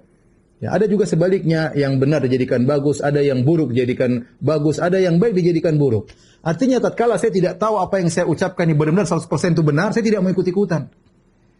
Sekarang saya tanya sama antum sekalian, ada kabar tentang, saya tidak bicara masalah pemerintah aja, semua secara umum. Baik kepada orang lain, baik kepada ustadz, baik kepada dai yang lain, baik kepada kawan kita, baik kepada ini. Apakah datang berita kepada Anda dengan jalan yang dengan riwayat yang bisa Anda yakini kebenarannya? Kalau Anda yakini kebenarannya atau dia ngomong dia ngakui itu lain cerita. Tapi kalau ini berita dari fulan, dari berita ini, sumber berita ini, ya terkadang mereka bohong dan sering mereka bohong. Ya. Karena saya sendiri pernah ngisi di suatu stasiun televisi, kemudian waktu bulan Ramadan mereka bertanya, Ustadz, ini di bulan Ramadan kata Ustadz kalau berbohong puasa tidak diterima. Kami disuruh direksi untuk bikin berita bohong. Ini mereka ngomong sendiri di depan saya. Kami disuruh direksi untuk bikin berita bohong di bulan Ramadan. Yang tidak terima puasanya direksi doang atau kami juga. Saya bilang enak aja semuanya kalian bekerja sama dalam apa? Kedustaan. Dusta di bulan Ramadan yang dibohongin jutaan orang. Jadi masalah berita itu ya benar, artinya hati-hati. Ya, hati-hati. Anda kalau ingin berinteraksi dalam berita hati-hati. Yakin benar atau tidak. Kalau benar-benar yakin 100% benar. Tidak ada tambah, tidak ada kurang. Ya karena kita nggak lihat langsung kejadiannya. Kemudian ada cerita-cerita dari kalau Anda sesuatu wala taqfu ma laysa laka bi'ilm inna sam'a wal basara wal fu'ada kullu ulaika anhu mas'ula. Kata Nabi, jangan kalian mengikuti apa yang kalian tidak punya. Kata Allah, jangan engkau mengikuti apa yang kalian tidak punya ilmunya. Sudah, pendengaran, penglihatan akan dimintai pertanggungjawaban oleh Allah Subhanahu wa taala. Enggak tahu diam. Yang tahu silakan. Yang berkompeten politikus silakan. Itu kalau niatnya memperbaiki negara dengan cara yang baik silakan. Ya kalau Anda enggak punya bukan bidangnya, sudahlah diam. Saya enggak berani ngomong. Saya mau komentar-komentar, saya belum tahu. Ya, saya lakukan yang menurut saya terbaik, saya dakwah. Ya, saya dakwah seperti itu. Maksud saya, kalau kita ternyata pernah menuduh yang tidak-tidak, ya, di atas dugaan-dugaan, ya, maka ya sudah kita bikin perbaikan. Setelah kita beristighfar kepada Allah, kita bikin pengumuman, saya dulu sempat gini-gini, saya salah, saya tidak tahu beritanya benar atau tidak, saya hanya ikut-ikutan. Misalnya, karena nanti urusannya panjang di akhirat ya ikhwan. Kita ribut-ribut, debat-debatin. Maki sana, maki sini, kemudian selesai. Pertarungan politik sudah selesai. Sudah maki sana, maki sini, sudah. Sudah ini, sudah macam-macam tuduhan. Selesai. Nah, emang selesai? Enggak, catatannya panjang nih. Ini nanti di akhirat baru selesai. Selesai. Pertarungan politiknya sudah selesai. Kitanya belum selesai. Kita nanti di akhirat dihisab. Ya. Wa ma rabbuka nasiya, dan Allah tidak akan lupa semua apa yang kita ucapkan. Sebelum kita komentari. Maka saya katakan beristighfar kepada Allah ya. Berusaha melakukan perbaikan, kalau enggak mampu ya sudah. Jangan ulangi lagi. Wallahu a'lam bishawab. Bang Haddad dari Bandung, silakan pertanyaannya. Bang Haddad dari Bandung. Assalamualaikum Ustaz. Waalaikumsalam warahmatullahi wabarakatuh. Suaranya kencangan lagi Bang Haddad ya. Assalamualaikum Ustaz. Silakan. Nah, Ustaz. Ya silakan Mas.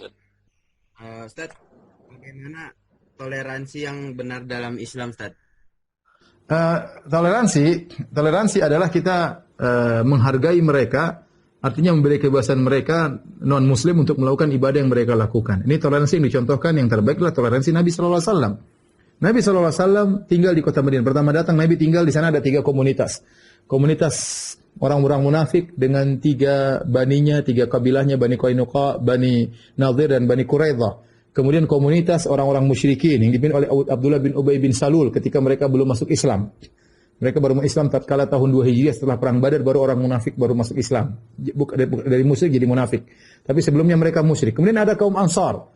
Suku Khazraj yang sudah masuk Islam. Jadi 3 komunitas. Tapi mereka hidup, kemudian mereka bikin namanya suatu piagam, namanya piagam kota Madinah atau Wasiqatul Madinah. Ya, situ ada kerjasama sebagai bukan dalam masalah syariat, tetapi dalam masalah aturan kenegaraan. Ya, jika terjadi peperangan, maka al-Yahud yunfiqun wal Muslimun yunfiqun. Yahudi berinfak, Muslim juga berinfak, sama-sama bela negara. Ini pernah Rasulullah SAW buat dalam dalam perjanjian di kota Madinah, tapi Rasulullah sebagai kepala negara.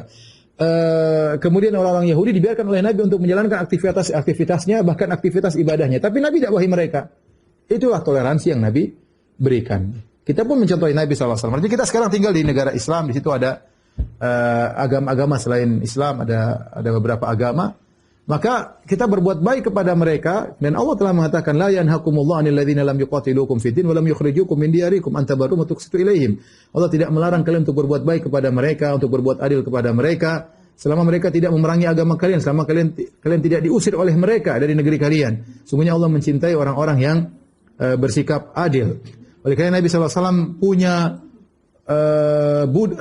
pembantu dari Yahudi ya. Dan Nabi SAW ketika pembantu tersebut sakit, Nabi menjenguk pembantu tersebut. Bayangkan seorang kepala negara Islam menjenguk pembantu Yahudi. Apa yang lakukan Nabi SAW? Ketika Nabi SAW menyampaikan hadis ya, la yazalu Jibril yusini bil jar hatta dhanantu annahu sayuwarithuhu. Jibril senantiasa datang kepadaku mewasiatkan engkau untuk berbuat baik kepada tetangga sampai aku menyangka tetangga akan menjadi ahli waris. Dan ini diriwayatkan oleh sahabat. Sahabat suruh keluarganya bikin kue, makanan enak diberikan kepada tetangganya Yahudi. Kenapa? Dia mengamalkan hadis Nabi SAW bahwasanya tetangga yang harus dibaiki termasuk tetangga non muslim ya. Jadi toleransi artinya kita membiarkan mereka di atas ajaran mereka. Kalau kita bisa dakwah yang terbaik sebagaimana Nabi mendakwai, bukan toleransi kita membenarkan. Ente Yahudi kita Islam sama-sama surga. Di surga kan ada kapling Islam, kapling Yahudi, kapling Nasoro, kapling PKI, kapling ateis, kapling enggak. Kita enggak gitu. Ya. Kita urusan masing-masing agama. Saya mau dakwahi antum ya dengan cara yang baik, diskusi oke. Tapi Anda mau melakukan ibadah Anda silakan, itu toleransi. Adapun campur baur, kita ikut serta dalam ajaran mereka, ikut serta perayaan mereka, mereka ikut serta dalam perayaan kita, itu namanya bukan toleransi. Itu telah kehilangan identitas. Toleransi itu apa? Identitas terjaga, tapi kita menghargai yang lain. Itu namanya toleransi. Nah kalau identitas kita sudah hilang, itu nggak perlu toleransi, kita sudah campur baur. Nah, dan itu tidak benar. Jadi toleransi yang benar, identitas kita tetap terjaga dan kita membiarkan mereka. Maka kalau mereka lagi ibadah di tempat ibadah mereka, jangan kita ganggu, jangan kita bikin kacau, jangan kita ngebom, jangan kita ngawur. Tidak boleh seperti itu. Ya.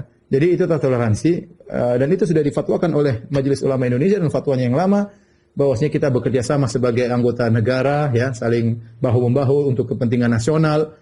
Itu perlu kita tingkatkan. Masing-masing menjalankan ibadah masing-masing tanpa ada campur aduk antara ibadah maupun akidah, apalagi akidah. Demikian saja apa yang saya sampaikan pada kesempatan kali ini.